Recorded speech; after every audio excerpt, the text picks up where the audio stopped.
Hello बच्चों, let's read our question. In axon of a neuron, the impulse is generated by exchange of.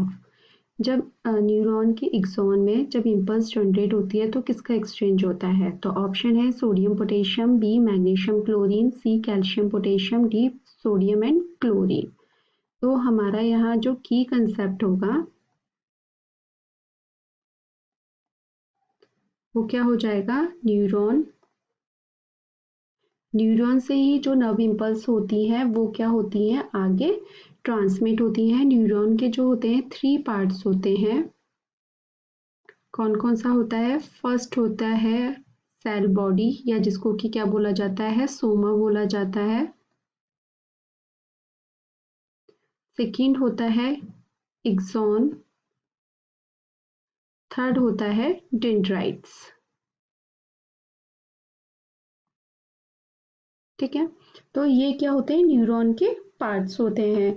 अब क्या होता है, normal जब पोलराइज्ड सिंपल पोलराइज कंडीशन होती है उसमें क्या होता है, ये कोई एक्सॉन है, इसमें जो पॉजिटिव आयन जो होते हैं वो क्या होते हैं?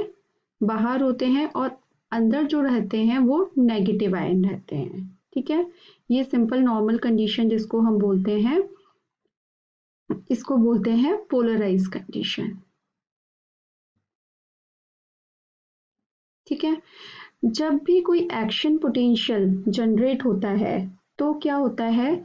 नॉर्मल कंडीशन में क्या होता है? पोटेशियम जो आयन होते हैं वो हायर कंसंट्रेशन जो होती है, इनकी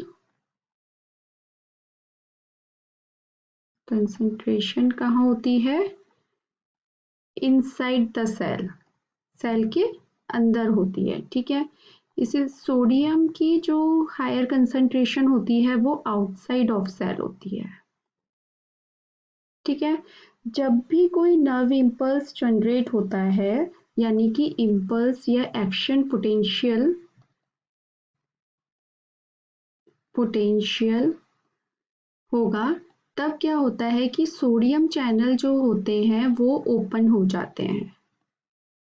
चैनल्स ओपन हो जाते हैं, जिसकी वजह से जो सोडियम आयन होते हैं वो कहाँ आने स्टार्ट कर देते हैं? मूव इनटू द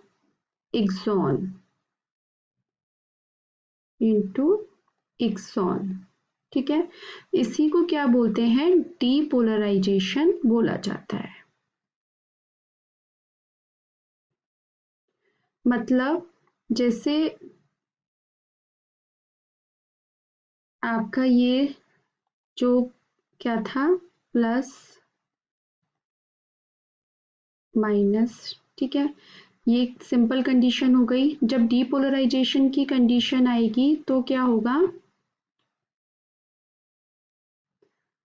एक जो यहाँ पर नेगेटिव, यहाँ पॉजिटिव हो जाता है, बाकी क्या रहेंगे? सेम रहेंगे। और ये जो एक्शन पोटेंशियल है, यानी कि इस पर क्या हो गया? डीपोलराइजेशन हो गया, फिर इस वाले पर जाएगा, देन इस पे जाएगा, तो ये ट्रैवल करता रहेगा, यानी कि ट्रांसमिट होता रहेगा। इस तरह से जो इम्पल्स होती है हमारी, ट्रांसमिट होती रहती है। तो क्या होता है, वो पोलरिटी चेंज हो जाती है inside and outside of the cell. अब क्या होता है उसके बाद, साथ के साथ क्या हो जाता है कि पोटेशियम चैनल्स भी जो होते हैं वो ओपन हो जाते हैं, जिसकी वजह से पोटेशियम जो आयन होंगे वो मूव करेंगे आउटसाइड ऑफ एक्सॉन, जिसको कि बोला जाता है रीपोलराइजेशन।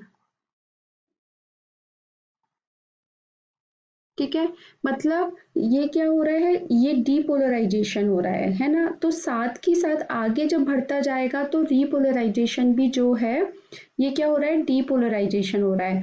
तो जब आगे ये चलता जाएगा तो यहाँ पर वापस से, यानी कि इस कंडीशन पर ही क्या होगा? रीपोलराइजेशन भी स्टार्ट हो जाएगा। तो उस टाइम पर सोडियम चैनल्स ओपन हो जाते हैं जो कि बाहर जाते हैं, और अंदर जो होगा फिर से वो नेगेटिव चार्ज आ जाएगा, जिसको कि रिपोलराइजेशन कहते हैं। ठीक है, तो इसलिए ये जो नर्व इम्पल्स होती है वो मूव करती है along the length of axon, ठीक है। तो हमारा जो क्वेश्चन में पूछा है कि एक्सॉन ऑफ न्यूरॉन के एक्सॉन में जो इम्पल्स जनरेट होती है वो किसका एक्सचेंज से होती है, तो sodium and potassium is the right answer. Magnesium and chlorine नहीं होगा, कैल्शियम एंड पोटेशियम नहीं होगा, सोडियम एंड क्लोरीन नहीं होगा। तो हमने यही बताया कि जो सोडियम है और जो पोटेशियम है दोनों का ही जब चैनल्स ओपन हो रहे हैं इन्हीं के एक्सचेंज से इम्पल्स जो हो रही है जनरेट हो रही है। तो हमारा जो आंसर हो जाएगा वो क्या हो जाएगा, option A sodium and potassium. I hope आपको ये आंसर समझ में आया होगा। Thank you so much, all the best.